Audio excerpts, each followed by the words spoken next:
Gear up for Sports Talk on the South Carolina Radio Network. It's your final word on sports all across the state. Be a part of tonight's show. Call us at 800-956-7266 or email talkback@sportstalksc.com. Now here are your hosts, Phil Kornbluth, Kevin McCrary, and Tom Hayes. We're going to make some changes in the secondary. We can't tolerate lack of effort to want to tackle. And that's something that you can't tolerate. So, we don't have a lot of options, but we're going to have to make some changes. So, but again, that position obviously affects everybody, and we need to, we need to get a little spark, and we did move the ball better in the second half.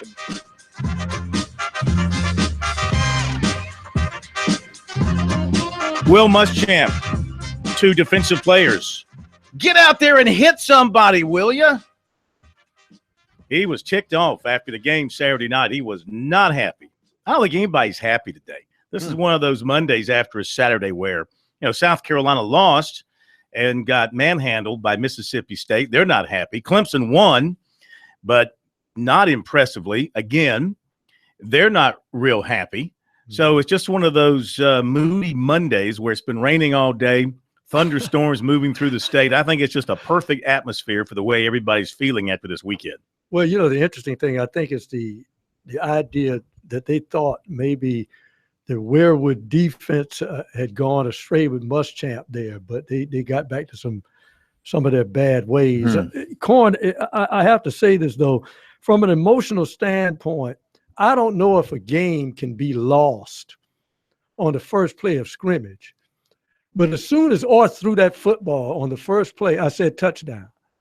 And then the Ferrari pulls up again with the hamstring, and the ball just falls harmlessly. I thought Mississippi State won the football game right after that play. Yeah. I thought the defense, or I should say the whole team, seemed to be deflated after they knew they had a touchdown, and it didn't happen. Well, they came out with that idea in mind, trying to strike on the very first play, and like you said, it didn't happen. And then, again, they made Mississippi State's quarterback, kind of like last year, made their quarterback look like a Heisman Trophy contender. This guy rushed for a school record for a quarterback, 196 yards, I think, and broke many, many tackles, had that long run down the sideline where he must have broken 6 or 7 tackles, and that's what was really frustrating to Muschamp. So they take their first loss. K-Mac, you were up at Clemson, and I listened to that game most of the way on the radio as I was heading to Starkville, and boy, it just sounded like it was a struggle all day long for Clemson, and Ray McCloud doing his thing, Deshaun Watson not playing particularly well. And you know what?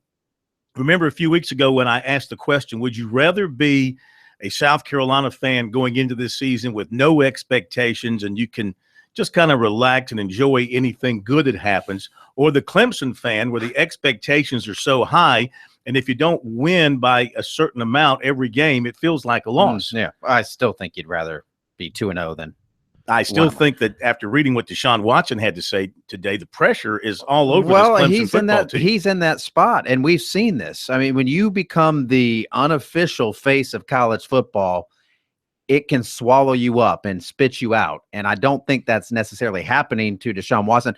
Let's go back. Remember Jadeveon Clowney? Remember when he became the face of college football, how he was treated his last year? Every time he took a breath, he was gassed. He wasn't working hard. He wasn't trying. He was thinking about the NFL. Remember Johnny Manziel, RG3? You get pulled in so many different directions, and that can be hard. And I actually said this to a reporter after the Auburn game. When we were going back to the hotel, I said, Deshaun just didn't look like he wanted to be in there in the post-game news conference. And that's not like him. He normally goes in there, answers your questions, but you could tell he wanted out of there. And Saturday, it was the same thing. Now, I kind of understood it more on Saturday because he played – that was his worst game as a Tiger football player. He was just off. The whole offense was off. It wasn't just him. There were drops. There were a lot of problems to go around, but he had one of his worst games. I think his worst game. But then today he came out and said, yeah, I have been a little worn down with all the media stuff. I haven't had a great attitude. I think he thought it was bleeding out to the team. He said it's bleeding out into the stands. The fans were as restless. I haven't seen Clemson fans that upset at Death Valley. I don't 2 know years, when. 3 years. It's been a while. I'm Yeah. trying to remember the last time I saw them just that antsy during a game. I mean, I've seen them lose game. I guess I have to go back to the Florida State game, just what I Jameis said. Winston's year when they went out there in Just- Florida State and just blew them out of the water. Just what I said. The pressure. You want to live under that pressure, under that So microscope. you think they would rather be South Carolina? or you want to be, happy and go carefree, and hey, so we got beat by Did you hear Will Mississippi State. Muschamp? Does he sound happy and carefree? He gets paid to win. I will say this though, and we said this last week, that for whatever reason we named some pros, that Troy always has a good defensive line, and I want to give some props to Troy because Troy has played a lot of teams like Clemson tough, and Saturday was no different. I mean, it looked like sometimes, because I watched the game on TV, it looked like 14 players on the field.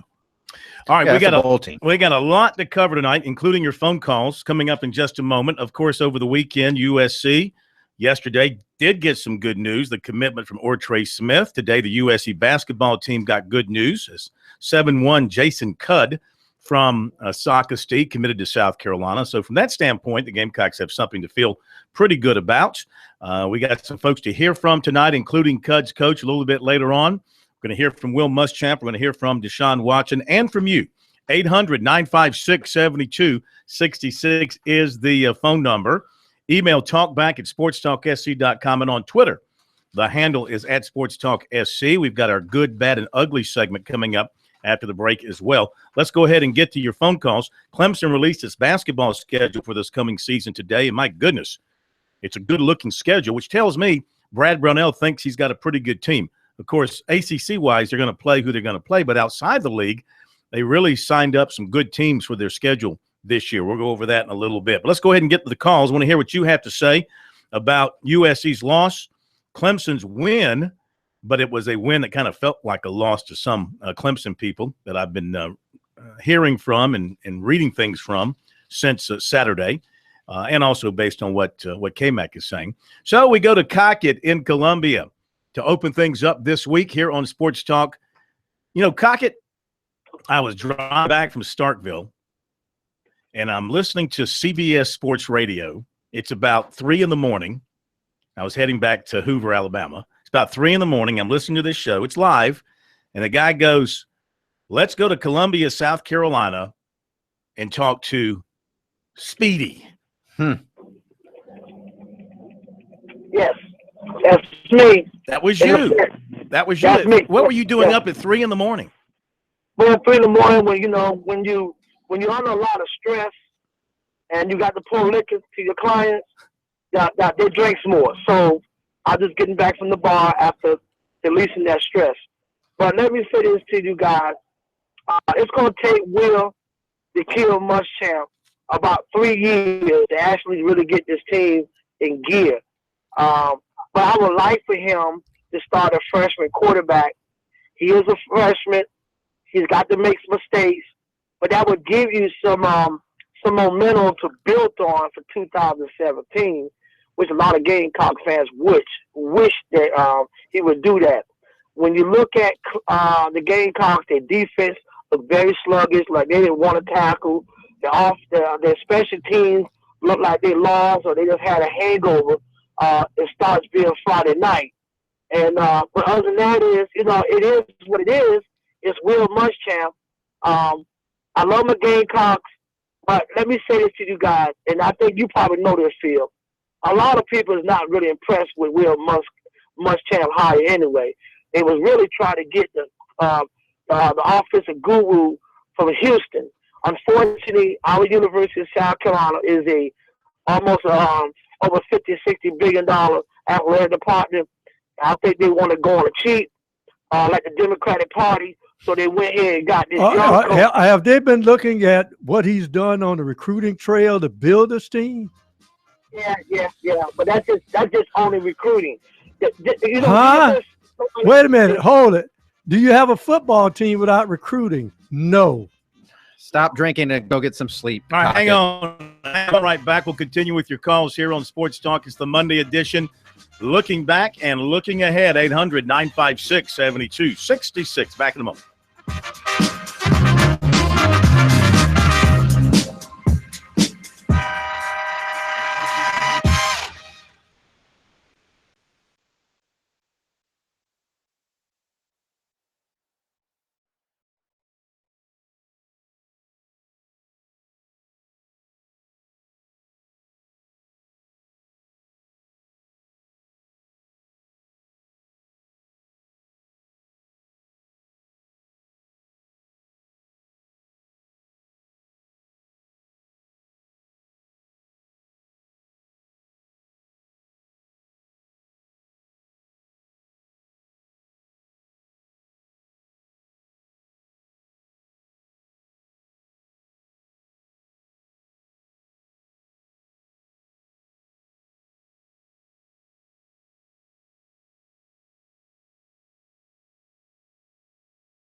even though what we do is wrong.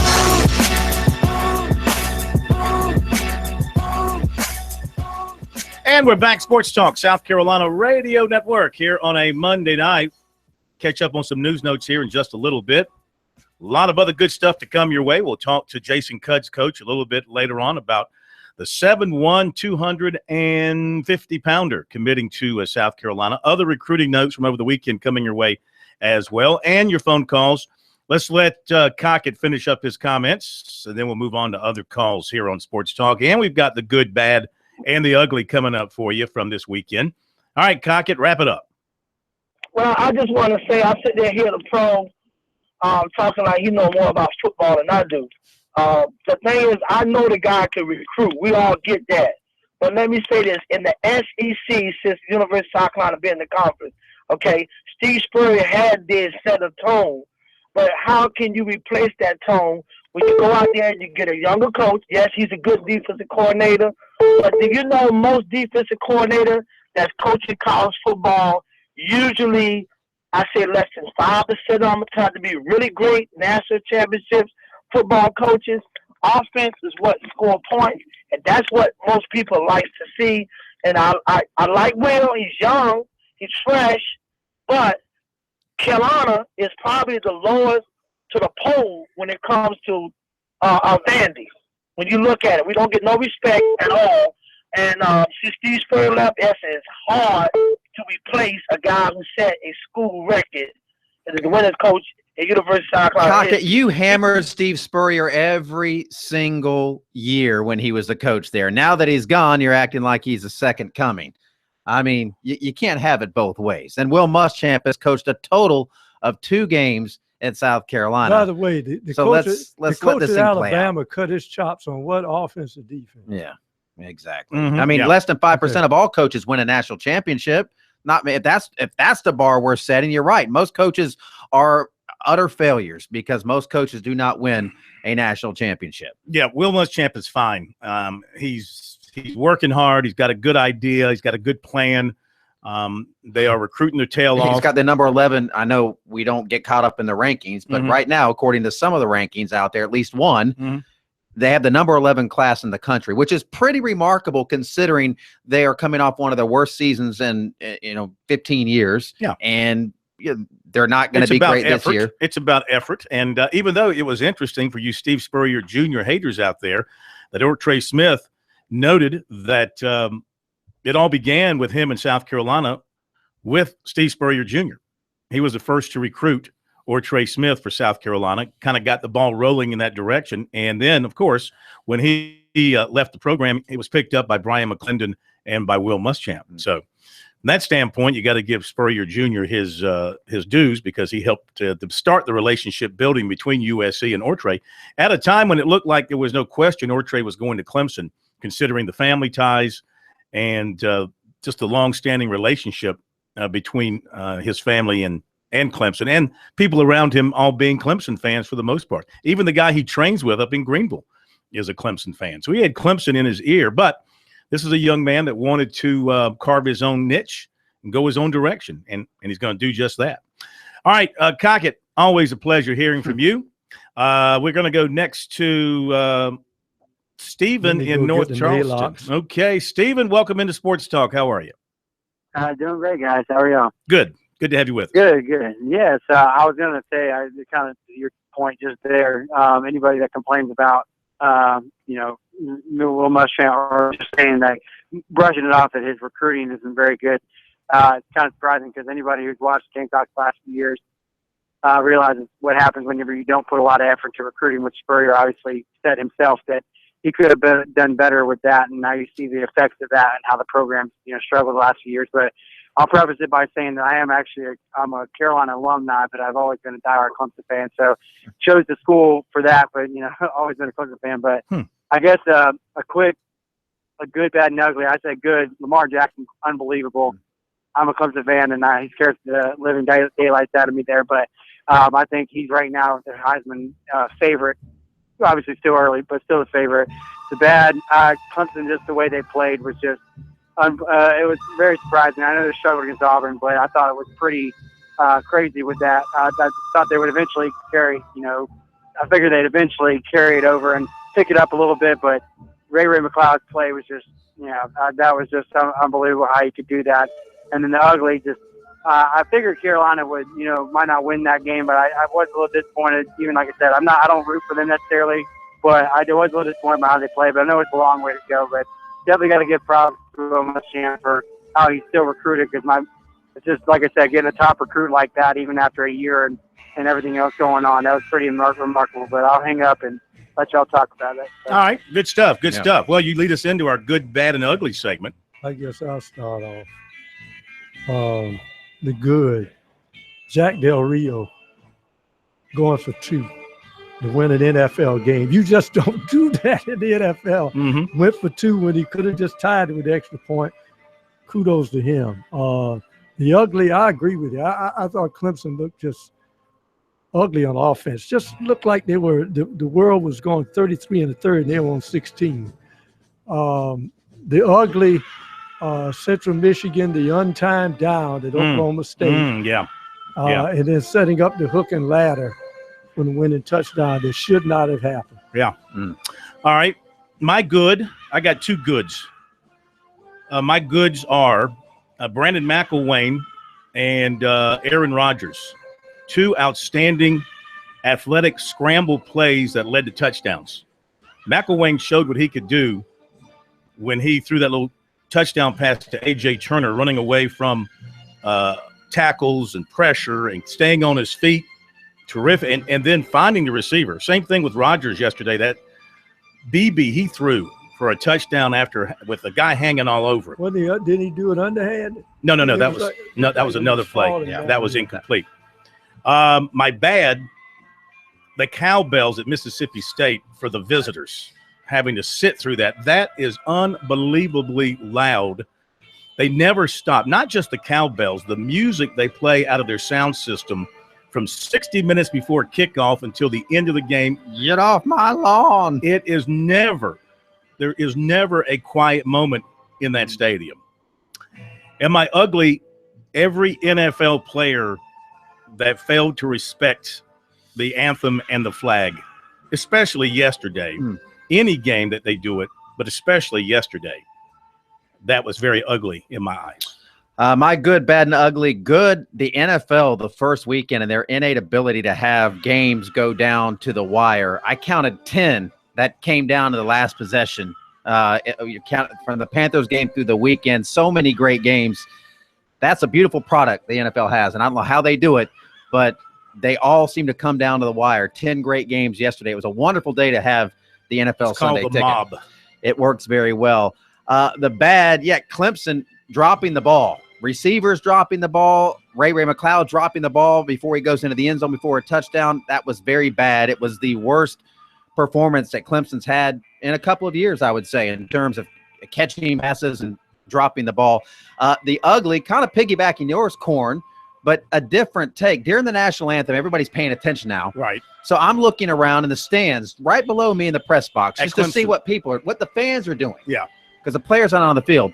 I counted just in the section in front of me, 9 people wearing their hats, keeping their hats on during the national anthem. Multiple people, too many to count, walking around, talking. So if we're going to go after NFL players for kneeling and having a silent protest, let's go after fans that don't remove their hats and show that kind of respect, because there's a lot more of them in the stands than there are on the field. Yeah, I would listen. If a guy's standing next to me during the anthem and he's, as Pro has said, if you're talking or if you got a hat on, I hit him with an elbow in the ribs, or I kind of look at him like, hey, get with it, man. Get with the program. You might get shanked. Well, anyway, that's why you have security in there, I guess. All right, the good, bad, and the ugly from the 3 of us. Of course, amongst the 3 of us, I would be the good, Pro would be the bad, and K-Mac would be, of course, it goes without saying, the ugly. You growing something? You trying to grow a little something? No. On the chin? No, I just didn't shave. I'm lazy. It's Monday. Didn't get out of bed. We shall be back here on Sports Talk, 800-956-7266.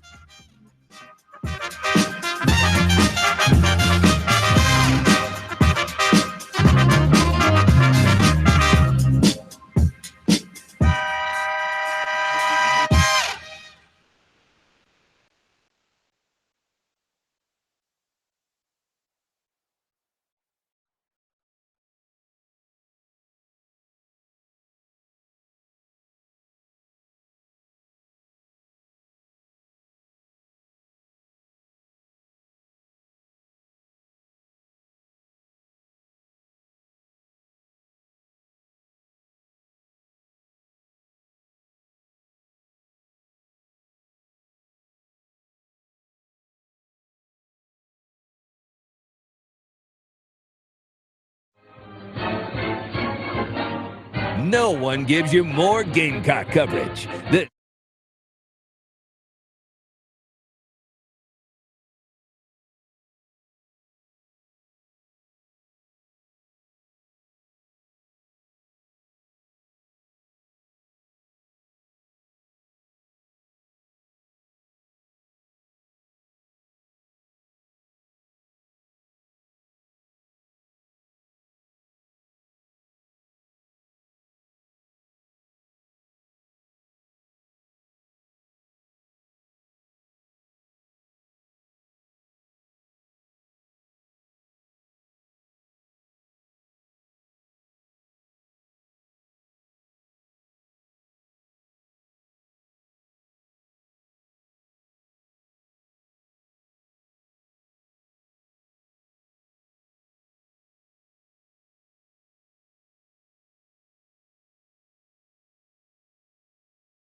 Coach Joe Gorto, WIS. Just curious, after watching Mac Wing play last night, is there any consideration still? Well, we'll see how both those guys practice and continue to.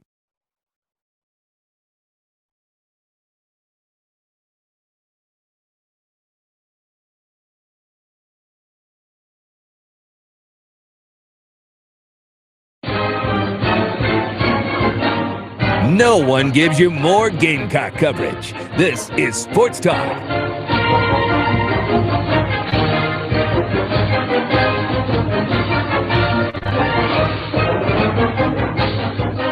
Okay, we're back at Sports Talk, South Carolina Radio Network, here on a Monday. Hope you had a great weekend. Phil Kornblut, Kevin McCrary, Professor Tom Hayes, Jared Rogers Martin, Jarmart, all together with you after the weekend, after a great weekend of high school, college, and professional football. And we bring you a little something on all that tonight, college, high school, and the NFL. Mick Mixon will be along at the 7:45 period to talk about the Panthers as they get ready for the 49ers coming to their place on Sunday after having the weekend off, after playing on Thursday. Let me catch you up on a few items, and Will Muschamp coming up in just a couple of moments. Also, your phone calls, 800-956-7266 is our number if you'd like to join in to talk about what went down this past weekend. All right, several things to catch you up on. USC-Kentucky game time has been set for 7:30 in Lexington, a week from Saturday on the SEC network. The SEC on that day will have Georgia Ole Miss at noon on ESPN, Florida at Tennessee, CBS at 3:30. I think Tennessee came to life on Saturday night. What else looks good that day? LSU at Auburn will be a 6 o'clock kickoff on ESPN. Arkansas and Texas A&M on ESPN. That will be a 9 o'clock kickoff. Same weekend for the ACC, of course, Clemson, Georgia Tech on that Thursday night, previously announced. What else looks good? East Carolina at Virginia Tech, 12:30 on the ACC network. Duke will be at Notre Dame on NBC at 3:30. Pitt at North Carolina at 3:30, either ESPN2 or the U. Those are some of the better games. Yeah, had to hold on to beat Penn State. Yeah. What else do we have for you? Awards from the Southern Conference. Citadel defensive back D. Delaney, SoCon Player of the Week on the defense, tied his single-game career high with 2 picks in the win over Furman. The South Atlantic Conference Offensive Player of the Week is Newberry quarterback Raleigh Yeldell, 27 of 32, 289 yards and a pair of touchdowns in a win over Virginia Union. The FCS polls for the week by the coaches: North Dakota State is 1 and Richmond is 2. Charleston Southern is number 12 this week. The Citadel is at 15. And that I guess the coaches are not ranking Coastal. They didn't. At Coastal in the other poll, the main 17. poll, they're 17. Yeah, the coaches are ignoring Coastal. We won't. North Dakota State's 1, Richmond's 2 in the FCS media poll. Charleston Southern is 12, and the Citadel is 15, and Coastal Carolina is 17. Coastal had another big win over the weekend. And Sammy Watkins, the former Clemson star, having severe discomfort in his surgically repaired foot, according to the New York Daily News. X-rays taken after the loss to the Ravens yesterday did not reveal another break, but it is a question mark as to how much he can play moving forward right now, and depends on how much pain he can withstand in that foot. The Citadel today released its 2017 football schedule, opening up with home games against Newberry and Presbyterian, road games against East Tennessee and Sanford, then home games against Mercer and Wofford, on the road to Chattanooga, home to VMI and Western, and finishing up with road games at Furman. So Citadel and Furman going back to the end of the season, and then their last regular season game in 2017 will be at Clemson. So the Tigers will have a chance to deal with that option offense. Clemson released its basketball schedule today. The full schedule opens up with Georgia at the newly renovated Little John Coliseum on November 11th, 7 o'clock. Then they'll be going to Puerto Rico for Davidson on November 17th, and either Xavier or Missouri on the next day. And then another game on November 20th in Puerto Rico. High Point at home, Nebraska at home, Coppin State, Mercer, SC State, all at home. Then they go to Alabama. Then they go to South Carolina. That's a 9 o'clock game now. I guess this is kind of new, isn't it? 9 o'clock on ESPNU. Clemson and South Carolina on December 21st. December 28th, home to Wilmington. They open ACC play on New Year's Eve at Wake Forest at noon on New Year's Eve. North Carolina comes to Little John on January 3rd, then a trip to Notre Dame, a trip to Georgia Tech, then Virginia at home. They go to Louisville, then Virginia Tech comes in. They close out January at Pittsburgh. In February, home to Georgia Tech, at Florida State, home to Syracuse, at Duke, home to Wake, at Miami, at Virginia Tech, home to Florida State, and then in March, home to NC State and home to Boston College. Then on to postseason play after that. So home ACC games will be North Carolina, Virginia, Virginia Tech, Georgia Tech, Syracuse, Wake Forest, Florida State, NC State, and Boston College. All right, that's how it looks for the Tigers. Will Muschamp on his conference call yesterday, a chance to reflect on what happened at Mississippi State, how he plans to regroup his team, especially on the defensive side, and start to get ready for an East Carolina team that can really throw the football. They are one of the top teams in the country in passing after 2 games. And, of course, throwing the ball and running the offense still remains a question mark with the Gamecocks, according to Muschamp. Well, we'll see how both those guys practice and continue to evaluate the situation. But certainly did some good things when he was in there, and Perry did some nice things as well. We got to play better around him. So we'll look at it. Well, beyond Brandon, what else were you pleased with offensively? I'm sorry, you broke up. What else were you pleased with offensively beyond the play of Brandon? Like, what elements do you see if you guys are going to try to build on moving forward? Well, I think A.J. Turner continues to make some plays for us when we give him an opportunity. Hayden Hurst, we targeted him several times in the game. I was pleased with, some of the shots that we took down the field were open. The first play of the game was open. We got to make the play. Brian Edwards did some nice things. Rodriguez Davis played, I think, 19 snaps in the game. So to get him in there and to get him playing, KC played better than he did the previous week. Need to get Keel Pollard more involved. So those would be guys that just watching the tape that I thought, did some good things. And again, there's a lot of first happening for those guys right now, so that's exciting.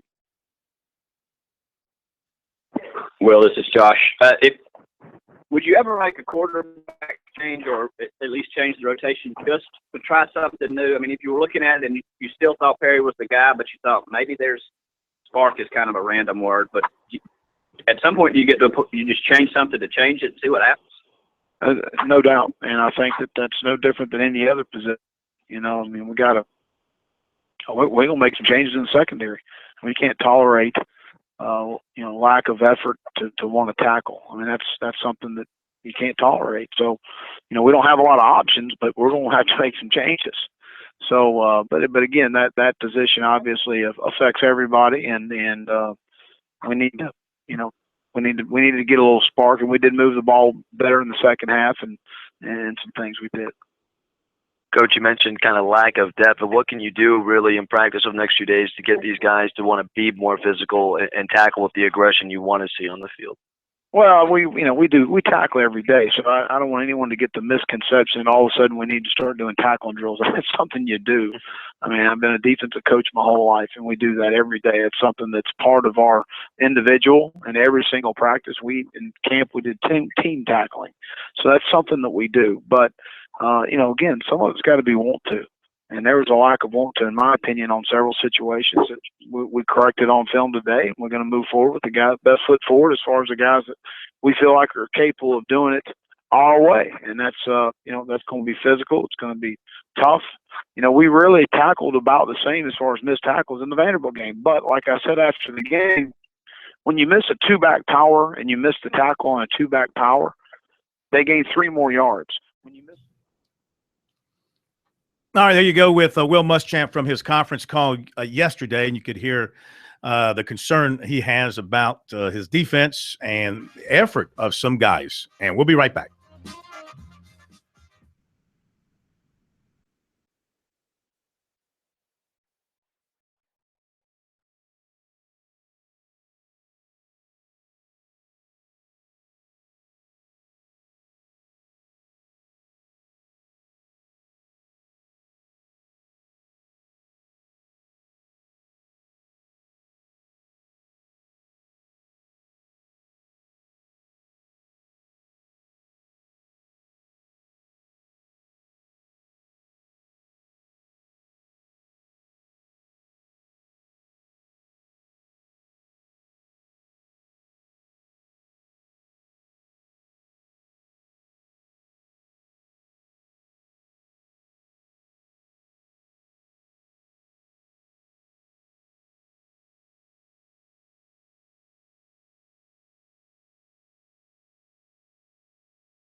It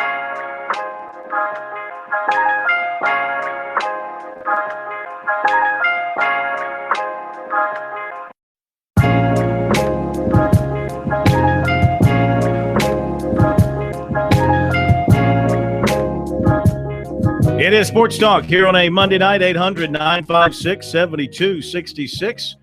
That's our phone number, and we're brought to you by South Carolina soybean farmers and their checkoff. Learn more at scsoybeans.org. Pork, powered by soy. Let's go to Glenn in North Charleston. Recruiting coming up on the other side. Glenn, welcome in. How are you? How are you guys? I apologize to you guys for last week. I thought, sure, from the winning, that would motivate us to do even better, but they have bigger guys. I guess they needed 3 of those offensive linemen to cover that one defensive guy. I mean, that guy was a beast there. I mean, how can you cover a guy like that? Now, Mississippi State was large across both lines of scrimmage, and again, the plan, the offensive game plan for Mississippi State was to attack South Carolina with the quarterback zone read, and he did an excellent job. His play faking was very good. Of course, his offensive line did a nice job. He carried the burden. The quarterback did 196 rushing yards. Their running back behind him didn't get all that much work or all that many carries.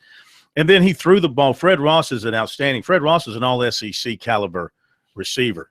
And he got the ball to him time and again. They just had I failed to take this into consideration when thinking about the game, and that is how fired up Mississippi State would be after losing embarrassingly the previous week and not wanting to go 0-2 to open up the season. Going to get their best shot. You knew they were going to get Mississippi State's best shot. That's why I said early in the football game, what do? You do misdirection to freeze them. Why didn't you call them and tell them? What they would have had if they hit that big play to Deebo Samuel, then all of a sudden it's a different type of game. And the key point is when the offense is struggling, that means Mississippi State's offense gets back on the field and you let them get in a rhythm. And it almost seemed like South Carolina's defense was freaking out saying, wait a minute, we thought Williams was the running quarterback and the other guy was the passing quarterback. Mm-hmm. And they played that way. Wait a minute, isn't this the passing quarterback? And they let him run right by him on several occasions. Nick Fitzgerald, actually 195 yards on 17 carries. That's bad. And then throwing the ball, only 19 of 29, 178 yards. Has the SEC announced? Oh, they do it on television at 7. Yeah, right? I mean, he's probably going to be the SEC Offensive Player of the Week, I would think. That's a trend South Carolina's defenses have to – over the past now going on 3 years, how many guys have had record-setting career days against South Carolina? Where school the Georgia team, quarterback last year, NCAA record, and then the year before that, JoJo Texas A&M quarterback, Texas A&M, Kenny Trill, who's now at TCU. I mean, you're right. You're right. Yeah. All right, thank you for your phone call. Let's get into recruiting because obviously it was a very busy weekend. We begin, of course, recapping Ortre Smith, wide receiver from Wando, who committed to South Carolina last night. At one time, it appeared he would be heading to Clemson, where his mother was an athlete. Most of his family and friends around him, I can't say friends, don't know his friends, but family members I know, very strong Clemson people. But he opted to go in a different direction. And he said last night that Muschamp and McClendon showed him a lot of love and always kept up with him. He said that stood out to him. And he said Muschamp said he was a priority and could contribute as soon as he got there. So he said, I could just see myself there, and it just fit. And I know from talking to his mom through the process that she really liked Muschamp, and that Muschamp always made it a point to let her know and let Smith know how important he was to their program and in what they're trying to build. So Coach Jimmy Noonan says that he's a terrific competitor, play in, play out. He said when it's showtime, it's showtime. He has size. His catch radius is ridiculous. He's going to make big plays. So that gives USC 23 commitments in the class. The third receiver, all with the last name of Smith. So be ready for confusion. And he will enroll in January. So he'll get there. He'll get there early. Some other football notes from over the weekend. Let's see here. Xavier Thomas, the defensive end, 2018 out of Wilson, was at Georgia over the weekend. Tweeted out that he really liked it, and Georgia is now in his top 3. He also said that Clemson coaches are going to come see him play on September 23rd. USC target receiver Chad Terrell of Dallas, Georgia, was at Georgia Saturday, as was Dutch Fork receiver Austin Connor and former South Aiken defensive end Rasul Clemens of East Mississippi Junior College decommitted from Ole Miss over the weekend. Now basketball. Today, USC got a commitment from 7-1 center Jason Cudd of Sockasty, made his official visit over the weekend, and told us yesterday that he was going to commit after he talked with family and his coach, and did so this morning. He also considered offers from East Carolina and Tulane, and he likes Frank Martin. He likes his coaching style. He likes how Martin runs his offense through his big men, and he thinks he can fit in well. He averaged 12 points and 8 rebounds per game. He does like to play on the perimeter. He's got some small forward-like skills in terms of outside shooting. He's not a pure back-to-the-basket, sky hook, that kind of post player. They don't make those anymore. No, but at 7'1", 250, 260 pounds, you need to be near the rim, and they're working with him on that. He's the Gamecocks' first commitment for 2017. Clemson is perhaps on the verge of landing 6'7" Amir Sims of Dyke, Virginia. He was in for his official over the weekend. He's got visits scheduled with VCU, Miami, Pittsburgh, and Notre Dame, but he says he's got to talk with his family and his coaches before moving on to the next step. He was impressed with pretty much everything he saw at Clemson, the campus life, the new Little John. He loves Brad Brownell, and they're telling him he's like Jerron Blossom game phase 2. About the same size, same kind of game, so they could see him coming in and just stepping right into the role that Blossom game has played for them the past, 3 years that he's been healthy. So he didn't want to name an absolute leader, but Clemson seems to be firmly high up on his list right now. And Brownell was expected to be in to visit him sometime this week. Clemson did miss on 6'3" LeVar Batts of Concord, North Carolina. He committed to VCU on Saturday. Clemson offered 2019 6'6" Josiah James of Porter Gaud per Phenom Hoops, 6'4" Christian Jones of Cardinal Newman, and 6'7" Keith Matthews of Blythewood committed to Stetson, whose nickname is, I knew you wouldn't know. The Hatters. The Hatters. The Stetson. Oh, that's the Stetson, school? yeah. Mhm. The Hatters. Yeah, Oh. I knew that. Well, I pointed at you for. did. Okay, stay awake. Western Kentucky visited 6'7" Dwayne Moss of Carolina Forest. 6'11" Lou Garza of Washington, D.C., a USC target at one time they offered. He committed to Iowa. And Frank Martin this afternoon visited with 2018 Zion Williamson of Spartanburg. Kentucky is coming in tonight, and Duke is coming in. I think Duke might have been in this afternoon to watch him work out. And 6'8" Ibrahim Doumbia of Miami was at USC for an official over the weekend. He said it went good. It's a good school. He's visiting Florida this weekend. There you have it. There's your recruiting for now. But you know what? In recruiting, it never rests. It never takes a day off. Apparently not. It's like the oceans. It just keeps rolling. And you ever go out and see the ocean? Does the ocean ever rest? Do the tides No. ever stop coming in? That's what recruiting is. It And of just course, if you keeps don't on pay rolling. attention, you laying there on the beach, it'll sneak up on you too. This is true.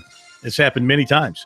So my point is, you can check out our recruiting any time of the day, any time of the night, any day of the week, any week of the year, any year of the century on our website, sportstalksc.com. And on Twitter, use the hashtag #STRecruiting. Speaking of recruiting, nice to see that my recruiting prodigy, Carson Mason, is in the house tonight, a rare visit from Miss Carsonova since she's gone back to school now to become more educated. Had to get her back on the phone here, making some recruiting calls for me since she obviously doesn't have a social life or anything like that. So might as well make recruiting calls. She could meet her future husband that way. Who knows? All right, top of the hour break, and we'll be back.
Live from Columbia, this is Sports Talk on the South Carolina Radio Network. Be a part of tonight's show. Call us at 800-956-7266 or email talkback@sportstalksc.com. Now, here are your hosts for Sports Talk, Phil Kornbluth, Kevin McCrary, and Tom Hayes.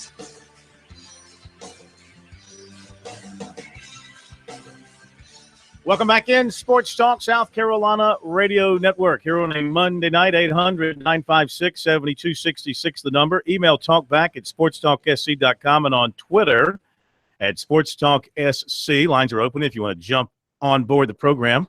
Coming up, we'll hear from Deshaun Watson, also David Shelton. A look back at the Friday night high school football action and what stood out in his mind as we talk high school football. And looking ahead, Mick Mixon, the voice of the Panthers, will be here to set us up for the Panthers and the 49ers. You can see the 49ers later on tonight. They've got the ESPN Monday night opening a doubleheader with the Redskins about to kick it off against the Steelers. So that should be kind of fun. And then later on, it's the 49ers against the, help me, who are they playing later tonight? Somebody who's in the know? Yeah, they're playing the Rams. 49ers and the Rams. That'd be a great way to start things off, too. So look forward to having all that come your way here in just a little bit. 800-956-7266 is the number. So, K-Mac, we really haven't down the two games that we went to. I was in Starkville. You were at Clemson. Mm-hmm. So I'll start with what I saw in Starkville. And, the Gamecocks, the first play aside, of course, that would have been wonderful for them had they hit it, but it was a quick 3-and-out. And then defensively, they just came out looking flat. Not a whole lot of spirited play on the defensive side in that first half. After the hour delay at halftime for Lightning, they came out of the locker room and they looked like a more energized team. They came they were down 24 to nothing at halftime, but they came out like a team that was either leading or just trailing by a little bit. A lot of energy warming up, and it carried over into their play in the second half. And for the second game in a row, they won the second half easily. Unfortunately, this time around, they weren't playing Vanderbilt, and they dug themselves too deep of a hole. And so you have to wonder why they came out, especially on defense, without the aggression that they showed in that opening game against Vanderbilt. Well, I was surprised that they did not get the energy when Mississippi State went on fourth down deep in their territory, and they stopped them. I said, well, it's 7-0. It's time to go to work. And Sunday they went back to the old ways again. It was They had a nice drive there and missed a field goal. But, yeah. That was a long field goal. Yeah, that was a long field goal, and there was no wind behind him, anything like that. Yeah, came up about a yard short. As for Clemson, look, people saw it. You know what happened. It was a 6-point win, and really, there's a couple of plays there. Clemson was fortunate. You could say Clemson was fortunate to win that game. I never felt like watching it like, oh, my God, Clemson's going to get upset here. We're going to see something really crazy. But, when Clemson went up on that touchdown, there was a couple of plays on that drive. One, Thompson looked like he might have fumbled the ball, and they called it an incomplete pass. He got hurt. They didn't even review it. And then there was one on the goal line where the ball got stripped out, and Troy started running the other way, and the refs then blew the whistle. They said they called forward progress. Nobody heard a whistle, and I was in the press box. I didn't hear a whistle. People at home were saying they didn't hear a whistle. So Clemson got a few breaks in that game, certainly. But the big thing that everybody's talking about now is the offense and all the problems with the offense. The offensive line didn't block well. They didn't run the ball well. Watson was off. They dropped more passes in that game probably than they did all last year, according to Jeff Scott. So my thing is, how much should you panic? I don't think you should panic yet, because I still think there's just too much talent on that offense for them not to figure it out, for them not to get together. They're off a little bit. They haven't found their rhythm. They have a chance to do that. This is a rhythm game against South Carolina State. Sorry, buddy, you're going to get a nice paycheck to bring back to Orangeburg, but you guys should get pounded. This will be their chance to get a little momentum, and then they better bring it, because they're going to get back into conference play, and there's not going to be layups.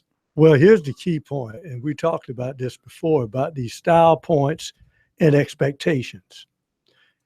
K-Mac, all last year when I saw Clemson, you know what I was seeing on the sideline? Guys having fun. Oh, wait a minute. No. It's not allowed here. I said weeks ago, who's playing under the pressure? No, but I'm who's saying feeling the pressure? These Clemson's guys feeling the pressure. These guys don't look like they're having one fun. thing. You know what? It's one thing to get to where they got to last year. It's a whole nother thing to stay there. But that's where you want to be. I mean, it's true. Have fun. I know you want to be there, but makes they are it, the feeling higher the you get, the pressure thinner of the air is. I expectations, understand that, you but know? you got to handle. That's part of it. If you want to win a national championship, you have to handle that pressure. And I think they have guys. Deshaun Watson is pretty unflappable. He's pressing right now. There's no question about it. Other guys out there are pressing. Sweeney on his conference call yesterday, he started using basketball analogies, saying, hey, we're missing layups out there. We're missing a bunch of wide open layups. Then we're forced to take 3-pointers. That's not good. I mean, because there are plays there that you can see it. I mean, you can see the plays develop, and they're just not quite finishing them off.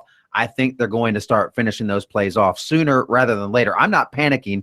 You just don't have Wayne Gallman and Artavis Scott and Mike Williams and Deshaun Watson and Jordan Leggett and all these great weapons and not put it together at some point. And these guys have had success before. It's not like they're a bunch of newbies. They've had success before. They're going to be okay. The approach had to be, I mean, their plan was to play a ton of players against Troy. Yes. And maybe the other players took a cue from that, as in, hey, we're going to beat these guys so badly. Our coaches know it, and they're going to run all these different players in there. And maybe the players took a hint, and maybe they lost their edge a little bit with that mindset that, hey, this is going to be pretty much a walkthrough. We're going to get all these young players a chance to play. Now, today, Deshaun Watson met with the media up at Clemson, and it was pretty interesting what he had to say, basically apologizing for his play and apologizing for maybe the way he's carried himself here of late. And as K-Mac mentioned, it's an offense kind of looking for a rhythm. Clemson's offense right now, 69th in the country. Clemson offense, 69. That's a foreign number to them when it comes to offensive production. And here's Deshaun talking about finding that rhythm. You know, I kind of knew that, you know, we have the talent, but, you know, it's just not, you know, going to come, you know, straight, you know, from game one. You know, it's going to take time, and that's what great teams do. They kind of build on it, and that's what we're going to do. Physically, there hasn't been anything bothering you these couple of weeks. I have not. When did you come to the realization that you needed to embrace this opportunity a little bit more? Kind of figured out, man, throughout fall camp.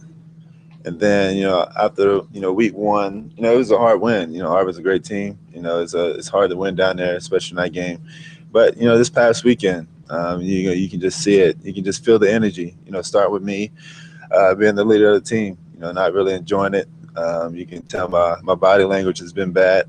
And then it kind of spreads throughout the team. And then it spreads, you know, throughout the fans. And you can just feel the energy in the stadium that, you know, people wasn't really excited, you know, about the game. And, you know, just got to, you know, live in the moment, embrace the moment, and just kind of enjoy it.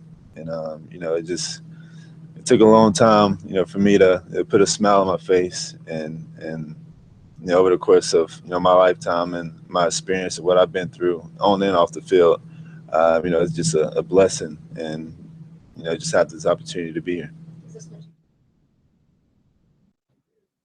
All right, Deshaun Watson, and you could hear in his voice that he feels like he's not bringing it the way he has brought it at Clemson, and his goal will be to change that, and South Carolina State will be a walkover for them, really won't prove anything. You just want to get out of it healthy. Now, don't forget, Florida State lost their star safety against Charleston Southern this past Saturday for the season. Torn ACL, torn ligaments, the whole deal. It can happen against any level of team, and it can happen anytime on a football field, even without contact. So you just want to get out of that game healthy and then look ahead to the short week against Georgia Tech. And Georgia Tech starting to kind of refine itself this year with a 2-0 start. We'll be back. More sports talk in a moment.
Those fruit stacks, man.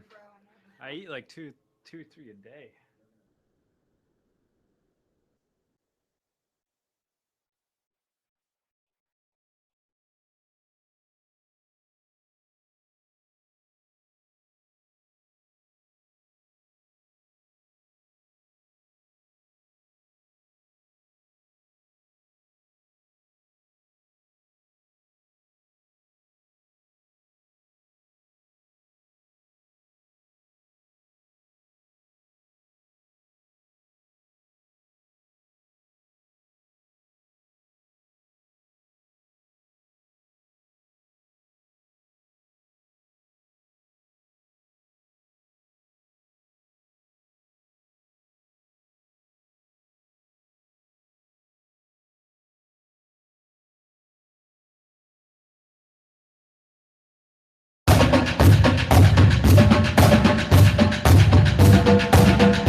All right, let's get into some high school football here for a couple of minutes on Sports Talk, brought to you by Farm Bureau Insurance. With new auto insurance rates from Farm Bureau Insurance, you could be saving a whole lot of money.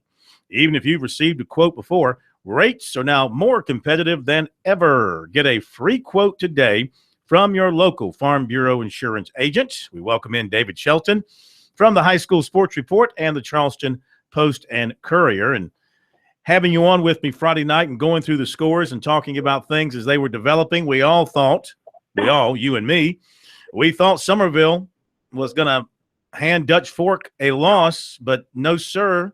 Turnover and score. Dutch Fork comes away with another impressive win.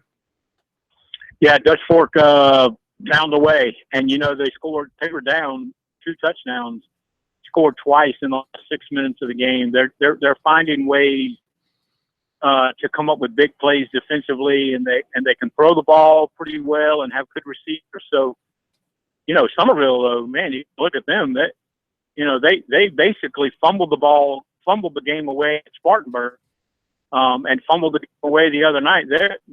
They're a couple of fumbles and undefeated. So, that's a pretty good showing by Summerville, but they've got to learn. They just got to take care of the football. They got a sophomore quarterback who's a tremendous athlete, playing quarterback, and he's a competitor, and he's fighting for yardage, and he you got to go down. You can't, the longer you stay on your feet when they game tackling you, the more opportunity for you to drop the ball, and that's what's happened. But it was a good Friday night. Wasn't a whole lot of upset. That would have been obviously a major upset, but all the other top teams won, and teams that are kind of surprising people early, like Ridgeview, finding ways to win games late. They won that. They beat Fairfield Central, which is a really good win for them. So Sumter beat Spring Valley, gave them their first loss. Sumter, I think, is still one of the top 2 or 3 5A teams. I still can't get used to saying that. 5A teams in the lower state. So most of the teams that were expected to win did win. I tell you, you look at 5A, and the real slobber knocker in that league right now has to be Westside. I mean, they've got their offense churning. They're blowing everybody they play out. They beat a good South Aiken team, an improved South Aiken team, 42-7. And, are we looking at Westside, Dutch Fork, sort of heading towards an ultimate showdown here in December, or you see somebody getting in the way of that possible matchup? Well, I still think Northwestern is pretty darn good. I'm not about to cast them aside just yet. They were pretty good against Burns the other night. But I would tell you this: when you look at the upper state, I would say a team like Northwestern or Westside. Gaffney is playing extremely well early on, and they could be a factor. And then when you look on the lower state, you look Dutch Fork. I still think you got to look at Fort Dorchester. They're still very talented. Mm-hmm. They lost a game, but they're still really good. And I suspect they're going to get better in this conference. And then, I think Sumter is another team in the lower state, 5A.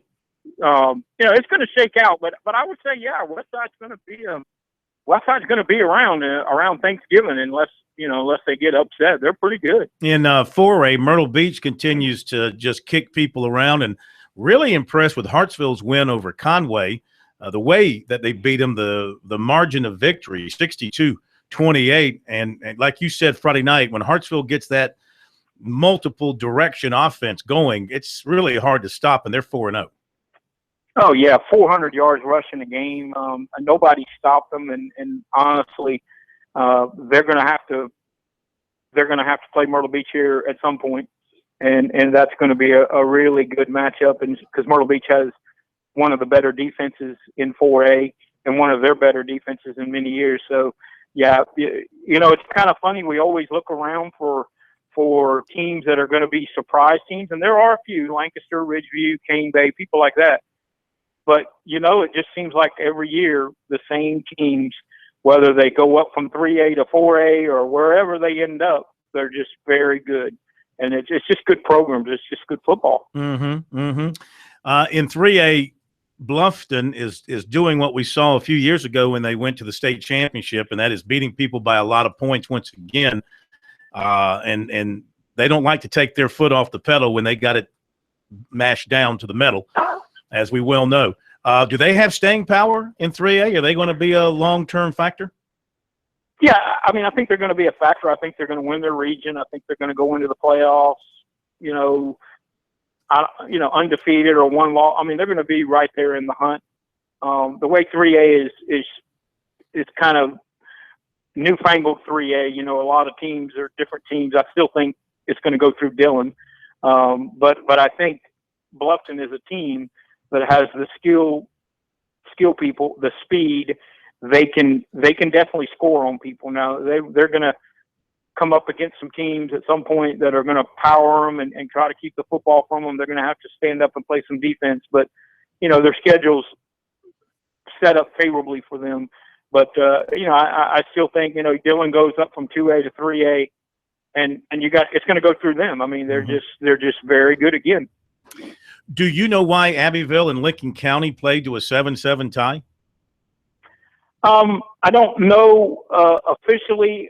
I did try to find out over the weekend, but I think it was basically a couple of things. It's a non-region game. It doesn't matter. It's cross state lines, and from reports, it was a very physical, just a brutal physical defensive game, which is what people would expect when Lincoln County is on the field, and Abbeville is pretty physical too. I think they just said, you know what, we're gonna play till we're tied, and if nobody wins it, we're just gonna go home with a tie, and good for them. I mean, no sense being out there till midnight when you're beating the crap out of each other. Bamberg Earhart's 4-0, and how about Bill Kimry at Calhoun County? Had a great year last year, and he's got his team 3-0 this year. Will they be a factor in the 2A race? To a point, yeah. I think their quarterback Brunson is just a remarkable athlete. They haven't played their tougher part of their schedule yet, because that region over there with Allendale and Barnwell's really good. Bamberg and Calhoun County. I mean, Calhoun County could be fourth in that region, but be really good. So I think that's just the black and blue region of 2A, and I think they'll be in that hunt. But like you said, Bamberg is really good. Barnwell is I think maybe the best team in that region overall, and then Allendale Fairfax is very athletic once again. One thing I've noticed here in 1A is how all the power teams begin with L: Lamar, Lakeview, Louisville, Latta. Anything wrong with that picture? Yeah, that fourth L, I'm not so sure. I think I would slip maybe an M in there before them. Yeah. A McBee, and I think a Cross maybe is pretty good in 1A.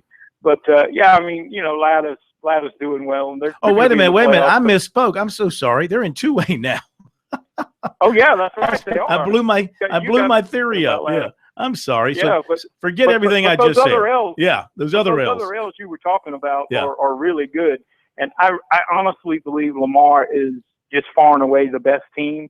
But I think that Lakeview and Louisville and McBee and maybe Cross, they're all just below Lamar right now. And injuries in 1A can play a big part because you lose one guy, you lose two position kind of guy. So we'll see what happens. But I just really, really like this Lamar team, and just shooting emails back and forth with coaches up around that area. They say they're legit, and they're going to be there at the end.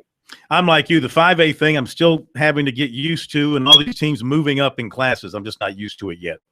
I tell you, you gotta really pay attention, because like when I do my weekly media for the South Carolina media poll, I have to pull out the list to make sure I put the teams in the right classification. And sure enough, the first 2 weeks, people had teams in the wrong classification. We had to do it over. It's going to happen. Okay, David. Thank you, my friend. Have a great week. We'll talk to you Friday. Okay, man. Take care. Our pal, David Shelton, High School Sports Reports. Nobody does it better. Also with the Charleston Post and Courier. We'll be back.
Okay, we had hoped to have Derek Hilton, coach at Socastee, with us here at this segment of the program to talk about Jason Cudd. He's tied up in a volleyball game right now, or the cleanup, the aftermath of that. So not going to be able to make it tonight. We'll get him on this week, maybe tomorrow night, to talk about Jason Cudd, the 7-1 center who committed to USC. That means we got some time for more of your phone calls and your thoughts on USC's performance and Clemson's performance. And if you are a Clemson fan, are you worried about your offense in particular? Our poll question of the week on our website, sportstalksc.com, addresses just that. Clemson is 69th nationally in offense after 2 weeks.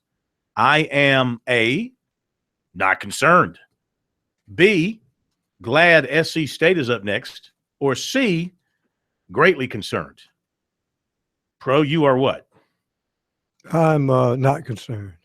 Thus far, 39.8% say they're glad SC State is up next, which means that's a little more concerned than not concerned, but it's a feeling that maybe a game against SC State, you can fix some things and get it going again before Georgia Tech.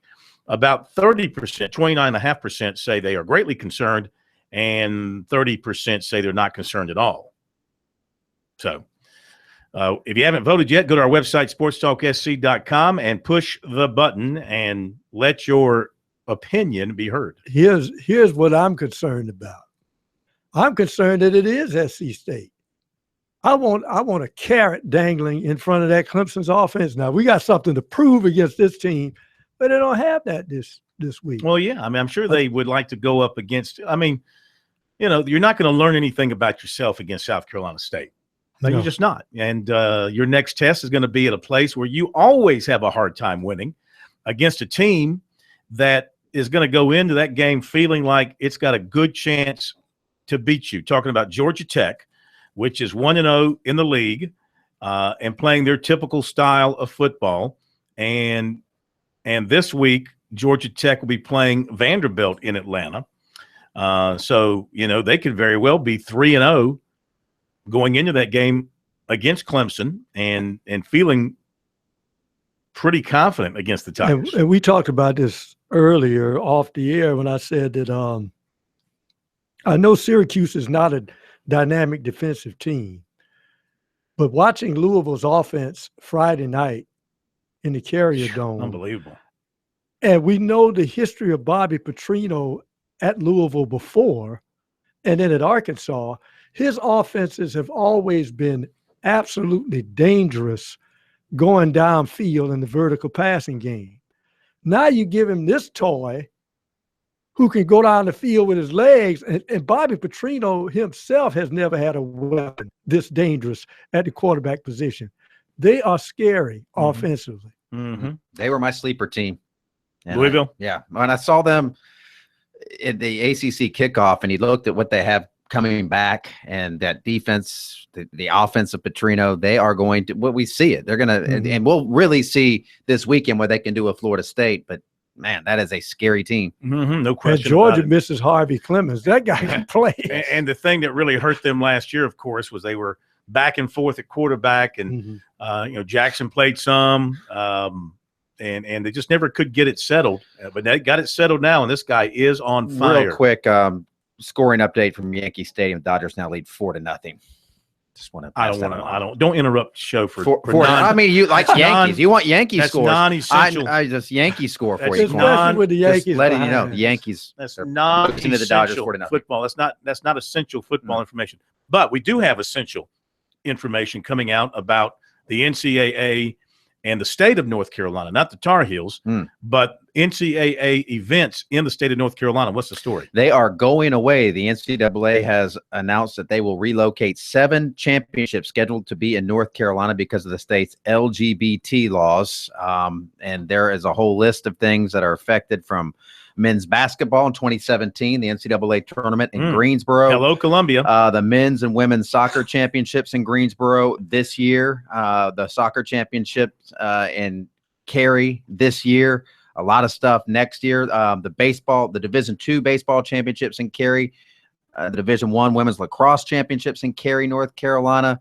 The golf championships in Greenville, North Carolina. So yeah, it's just these are the things that are all being moved out of the state of North Carolina right now. Yeah, yeah.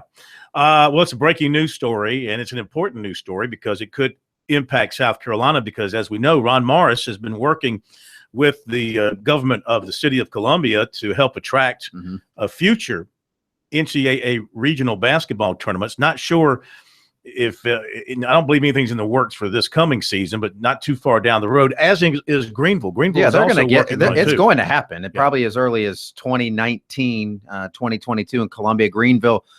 Here's the other question. What is the ACC going to do now? Their offices are in the state of North Carolina, but during the Confederate flag flap, when the NCAA had their ban on the state of South Carolina, at one point they tried to bring the ACC baseball tournament to Myrtle Beach. They had announced it. It was good to go. And then the protests started popping up, and the ACC said, you know what, we're pulling out. And they went back to North Carolina. They've got the ACC football championship coming up in Charlotte at Bank of America Stadium. That's 3 months away. The baseball games are back in Durham for their championship. What is the ACC going to do now? Basketball's in Brooklyn this year. They don't go back to North Carolina for a few more years, so they're okay there.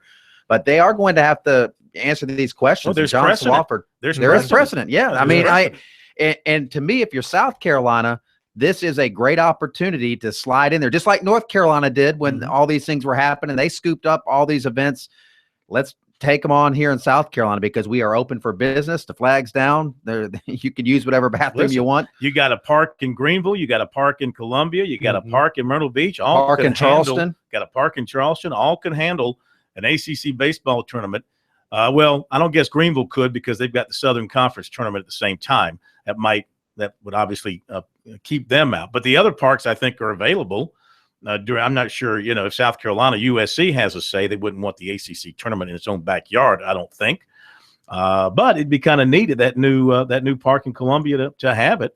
I don't know. I didn't like it when the NCAA stuck its nose into South Carolina's business way back then with the Confederate flag issue. And so to be consistent, I don't know that I like the NCAA sticking its nose into North Carolina's issues as well. I mean, that should be settled by the government and the people in the state of North Carolina.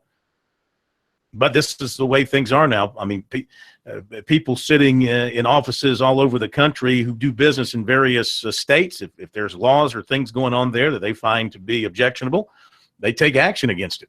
If this was your it's all about going to the bathroom in North Carolina. Yeah, really. If what did we do before? I mean, everybody just in the bathroom. That's right. I mean, nobody worried about bathroom is not some kind of really. And the bottom line is if somebody's getting excited. I mean, well, it's just ridiculous. Like we're talking about a bathroom and it's changing all these things. This is what people do now. This is where we are. Have one bathroom, put a lock on it, and be done. That's with it. That's essentially what they have now. I mean, there's stalls like nobody.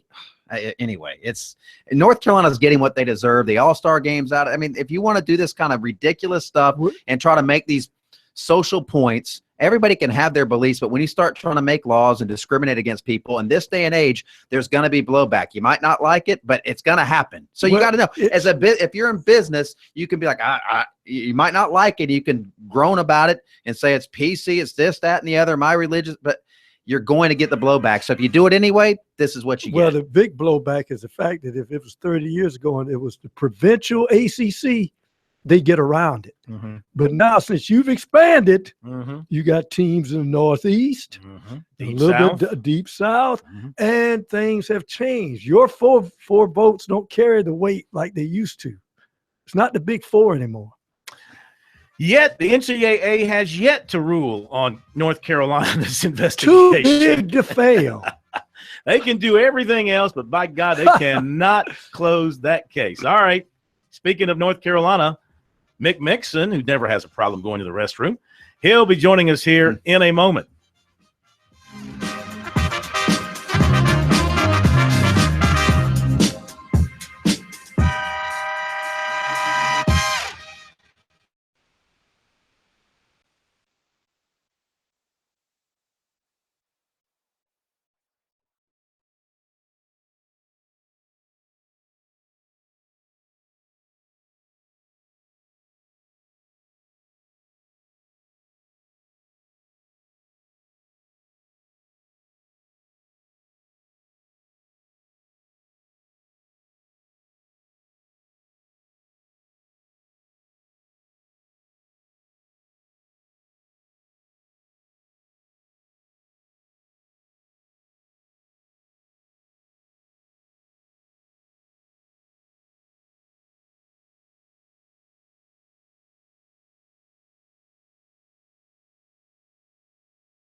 his outstretched right arm, takes 2 sideways steps to the left. This from 50 yards, hash mark left side. Snap, spot, hot. Kick is on the way. He hooked it, and it's no good. Gano measures with his outstretched right arm, takes 2 sideways steps to the left. This from 50 yards, hash mark left side. Snap, spot. Kick is on the way. He hooked it.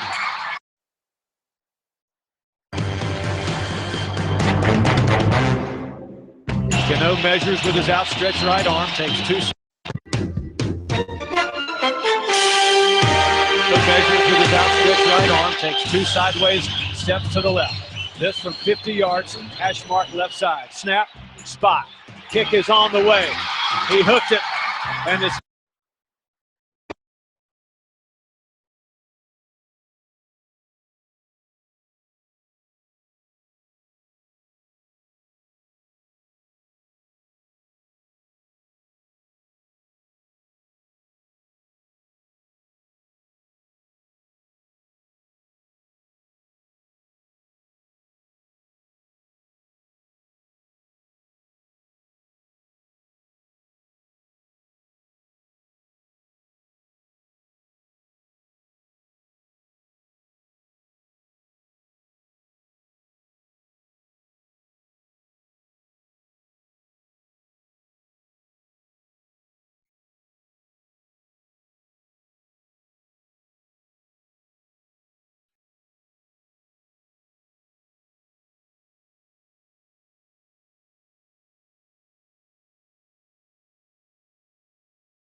measures with his outstretched right arm, takes 2 sideways steps to the left. This from 50 yards, hash mark left side. Snap, spot. Kick is on the way. He hooked it, and it's no good.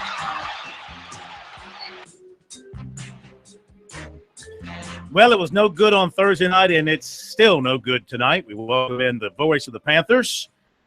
Mick Mixon got a chance to relax over the weekend, catch his breath after the exciting Thursday night opener, and now I guess you're going to settle in, watch the 49ers tonight, and get ready for Sunday.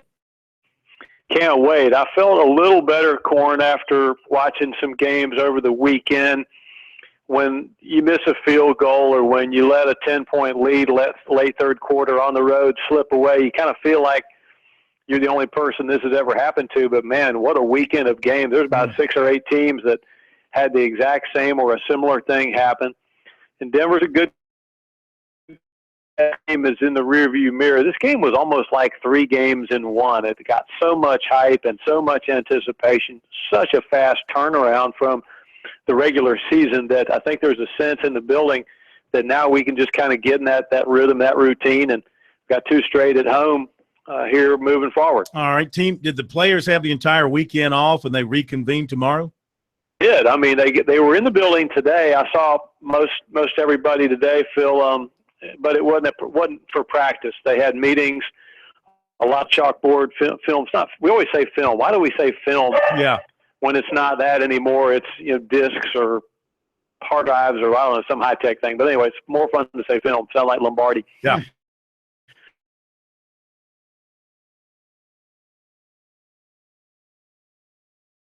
But Wednesday gets back to Chip Kelly's San Francisco 49er team. Yeah. Video, but speaking video, do the Panthers or